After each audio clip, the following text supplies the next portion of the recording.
Babalutin ko na nga mare yung mga ireregalo ko sa bebe ko. O diba may sarili siyang ATM machine. Sisyo nga naman talaga, ATM na nga, may machine pa. Pero bagay na bagay talaga sa kanya to dahil mahilig siyang mag-ipon. Marami pa akong ibang regalo, ipapakita ko na lang sa inyo. Eri nga yung mga regalo ko para sa mga mahal ko sa buhay. Syempre mare, may mga regalo din ako sa simpleng bebe ko. Mababaw lang naman ang kaligayahan nun, kaya madali lang regaluhan. Pwede namang kapatid na lang, madali naman akong kausap. Kakat ko nga muna tong video mare, saglit lang to. Para nga to sa mga kaibigan ko, kaya pare-parehas kami. Tsinelas ang naisip ko dahil pare-parehas din kaming gala. Kung saang-saang inuman kami nakakarating, kaya kailangan namin to. Pero mas kailangan pa rin namin ang atay dahil lusaw na. Kapit ka lang dyan ha, may Pasko at bagong taon pa. Eri nga yung regalo ko sa bebe ko para maipon niya yung mga mapapamaskuhan niya. Sa mga ninong at ninang ng anak ko, wag niyong pagtataguan to ha.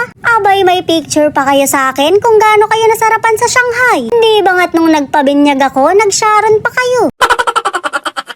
Pa nga yung regalo sa kanya na pinaglaruan na niya. May tsinelas din mare na bagay sa kanya. We, paano mo nalaman? Hindi pa nga sinusukat.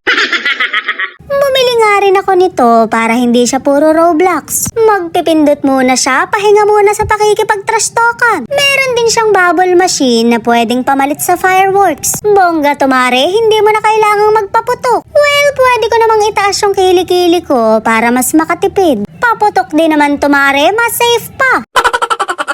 Para nga to sa nanay ko dahil ito yung wishlist niya. Meron din yung buong pamilya ko pero hindi ko na binalot. Kinuha na kasi nila agad dahil isusuot daw nila sa Pasko. Yabang, mga nyulbuli na pero namamasko pa. Grabe naman kayo, pahingahin nyo na yung mga ninang nyo.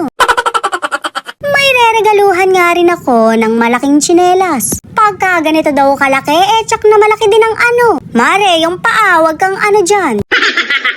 Ibabalot ko na nga dahil ipapamigay ko na to mamaya. Pasensya na kayo ha, akala mo ako nagbabalot ng tinapa. Mahihiksi nga lang yung wrapper ko kaya hindi ko na mababalot lahat. Yung sa mga kaibigan ko na lang ang ibabalot ko para ma-surprise sila. Magugulat yun mare, hindi na taga yung iaabot ko.